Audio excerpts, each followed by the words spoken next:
ಇನ್ನು ಮುಡಾ ಹಗರಣ ಹಾಗೆಯೇ ವಾಲ್ಮೀಕಿ ನಿಗಮದ ಹಗರಣಕ್ಕೆ ಸಂಬಂಧಪಟ್ಟಂತೆ ಆ ಒಂದು ಹಗರಣಗಳನ್ನ ಡೈವರ್ಟ್ ಮಾಡೋದಕ್ಕೋಸ್ಕರ ಸರ್ಕಾರ ದರ್ಶನ್ರ ಫೋಟೋವನ್ನ ರಿವೀಲ್ ಮಾಡಿದೆ ಅನ್ನೋ ಆರೋಪ ಕೇಳಿ ಬಂದಿತ್ತು. ಡೈವರ್ಟ್ ಅನ್ನೋದು ಮೂರ್ಖತನದ ಪರಮಾವಧಿ ಅಂತ ಹೇಳಿ ಇದೀಗ ಸಚಿವ ಎಂಬಿ ಪಾಟೀಲ್ ಅವರು ಕೌಂಟರ್ ಅನ್ನ ಕೊಟ್ಟಿದ್ದಾರೆ. ಹೇಳಿಕೆ ಕೊಡೋದು ಸರಿಯಲ್ಲ, ಇಂತಹ ಹೇಳಿಕೆ ತಪ್ಪು ದಾರಿಗೆ ಎಳೆಯುತ್ತೆ. ಜೈಲಿನಲ್ಲಿ ಅಕ್ರಮ ಚಟುವಟಿಕೆಗೆ ಇತಿಶ್ರೀ ಹಾಡಲೇಬೇಕು, ಅವರ ವಿರುದ್ಧ ಕ್ರಮ ತೆಗೆದುಕೊಳ್ಳಬೇಕು ಅನ್ನೋದು ನಮ್ಮ ಕರ್ತವ್ಯ. ಜೋಶಿ ಅವರು ಬುದ್ಧಿವಂತರು ಆಗಿದ್ದಾರೆ, ಅರ್ಥ ಮಾಡಿಕೊಳ್ಳಬೇಕು ಎಂದಿದ್ದಾರೆ ಎಂಬಿ ಪಾಟೀಲ್. ಪ್ರಹ್ಲಾದ್ ಜೋಶಿ ಅವರು ಬುದ್ಧಿವಂತರು, ಅವರು ಅರ್ಥಿಸ್ಕೊಳ್ಬೇಕಾಗ್ತದೆ. ಈ ರೀತಿ ದರ್ಶನ್ ಅವ್ರ ವಿಚಾರವನ್ನು ತಗೊಂಡು ನಾವು ಮೂಡಾ ಕೇಸನ್ನು ಡೈವರ್ಟ್ ಮಾಡ್ತೀವಿ ಅಂಥೇಳಿ, ಜೈಲಿನಲ್ಲಿ ಇವತ್ತೊಂದು ದಿವಸ ನಡೆದಂಥ ಅಕ್ರಮ, ಇವತ್ತೇನು ಈ ರೀತಿ ಚಟುವಟಿಕೆಗಳು ನಡೀತವೆ, ಇದು ಬಹುಶಃ ಭಾಳ ಕಾಲಕ್ಕಂತೂ ನಡೆದೇ ಬಂದಿದೆ. ಆಗಾಗ ನಾವು ಕ್ರಮ ಕೈಗೊಳ್ತೀವಿ, ಮತ್ತೆ ಮರುಕಳಿಸ್ತವೆ. ಇದಕ್ಕೆ ಒಂದು ಇತಿಶ್ರೀ ಹಾಡಲೇಬೇಕಾಗಿದೆ. ಮತ್ತು ನಾವು ದರ್ಶನ್ ಅವ್ರನ್ನ ಅವರ ಒಂದು ಫೋಟೋಗಳನ್ನ ಅಥವಾ ಅವ್ರನ್ನ ಲೀಕ್ ಮಾಡೋದ್ರ ಮೂಲಕ ಮೂಡಾ ಕೇಸನ್ನು ನಾವು ಡೈವರ್ಟ್ ಮಾಡ್ತೀವಿ ಅನ್ನೋದು ಇದು ಮೂರ್ಖತನದ ಪರಮಾವಧಿ. ಇದು ಹೀಗಾಗಿ ನಾನು ಹೇಳ್ತೀನಲ್ಲ, ಅವರು ಬುದ್ಧಿವಂತರು, ತಿಳ್ಕೊಂಡಂಥವ್ರು. ಈ ರೀತಿ ಸ್ಟೇಟ್ಮೆಂಟ್ಸ್ ಕೊಡುವಂಥದ್ದು, ತಪ್ಪು ದಾರಿಗೆಳೆಯುವಂಥದ್ದು ಪ್ರಹ್ಲಾದ್ ಜೋಶಿ ಅವರಿಗೆ ಸರಿಯಲ್ಲ. ಇದು ಡೈವರ್ಟ್ ಮಾಡೋಕೆ ದರ್ಶನ್ ಫೋಟೋ ಎಂದು ಆರೋಪ.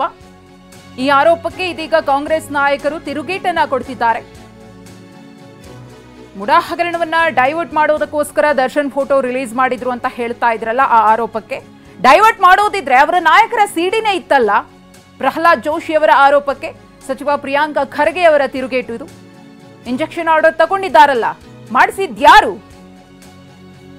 ಈ ರೀತಿಯಾಗಿ ಪ್ರಶ್ನೆಯನ್ನು ಮಾಡಿದ್ದಾರೆ. ಪ್ರಹ್ಲಾದ್ ಜೋಶಿಯವರು ಹಿರಿಯರು, ಕೇಂದ್ರ ಸಚಿವರು.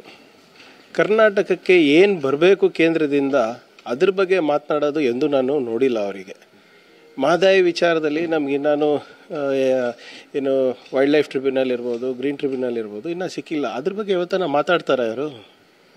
ಆಮೇಲೆ ಇಶ್ಯೂ ಡೈವರ್ಟ್ ಮಾಡಬೇಕು ಅಂದಿದ್ರೆ ಅವ್ರದ್ದೇ ನಾಯಕರ ಸಿಡಿ ಇತ್ತಲ್ಲ, ಇಂಜೆಕ್ಷನ್ ಹೋಗಿ ತೊಗೊಂಡು ಬಂದ್ರಲ್ಲ, ಅದು ಯಾರು ಮಾಡಿಸಿದ್ದು? ಹೇಗೆ ಬಂತದು? ಜನ ಏನು ಹೇಳ್ತಾ ಇದ್ದಾರೆ, ಪ್ರಹ್ಲಾದ್ ಜೋಶಿಯವರೇ ಮಾಡಿಸಿರೋದು ಅಂತ. ನಿಜಾನ ಅದು? ಇಂಥ ಬಾಲಿಶ ಹೇಳಿಕೆಗಳನ್ನು ಕೊಡೋದು ಬಿಟ್ಟು ಕರ್ನಾಟಕಕ್ಕೆ, ಕನ್ನಡಿಗರಿಗೆ ಏನು ಮಾಡಬೇಕು ಅದನ್ನು ಗಮನ ಕೊಡಿ. ಈಗ 10 ವರ್ಷ ಆಯಿತು ಮೋದಿ ಸರ್ಕಾರ ಬಂದು, ಏನು ಸಿಕ್ಕಿದೆ? ಇವರು 10 ವರ್ಷ ಆದರು ಮಂತ್ರಿಗಳಾಗಿ, ಇಂಥ 10 ಕೆಲಸ ಮಾಡಿದ್ದೀವಿ ಕರ್ನಾಟಕಕ್ಕೆ ಅಂತ ಯಾವತ್ತನ ಹೇಳೋದು ಕೇಳಿದ್ದೀರ ಅವರು? ಸುಮ್ಮನೆ ಇಲ್ಲದ ಸಲ್ಲದ ಆರೋಪ ಮಾಡೋದು ಅವರಿಗೆ ಹವ್ಯಾಸ ಆಗಿಬಿಟ್ಟಿದೆ. ಪ್ರಹ್ಲಾದ್ ಜೋಶಿಯವರು ಇದು ಸಚಿವ ಪ್ರಿಯಾಂಕ ಖರ್ಗೆ ಅವರ ಮಾತು. ಬಾಲಿಶ ಹೇಳಿಕೆಯನ್ನ ಕೊಡಬಾರದು, ಇಲ್ಲ ಸಲ್ಲದ ಆರೋಪ ಮಾಡೋದು ಜೋಶಿ ಅವರಿಗೆ ಇತ್ತೀಚೆಗೆ ಹವ್ಯಾಸ ಆಗ್ಬಿಟ್ಟಿದೆ ಅಂತ ಹೇಳಿ ಪ್ರಿಯಾಂಕ ಖರ್ಗೆ ಅವರು ಕಿಡಿಕಾರಿದ್ದಾರೆ. ಸರ್ಕಾರ ತನ್ನ ಹಗರಣವನ್ನು ಮುಚ್ಚಿಕೊಳ್ಳೋದಕ್ಕೆ, ಅದರಲ್ಲೂ ಪ್ರಮುಖವಾಗಿ ಮೂಡಾ ಹಗರಣವನ್ನು ಮುಚ್ಚಿಕೊಳ್ಳೋದಕ್ಕೋಸ್ಕರ ದರ್ಶನ್ರ ಪರಪ್ಪನ ಅಗ್ರಹಾರ ಜೈಲ್ನ ಫೋಟೋವನ್ನ ರಿಲೀಸ್ ಮಾಡಿತ್ತು ಅಂತ ಹೇಳಿ ಪ್ರಹ್ಲಾದ್ ಜೋಶಿ ಅವರು ಆರೋಪಿಸಿದ್ರು.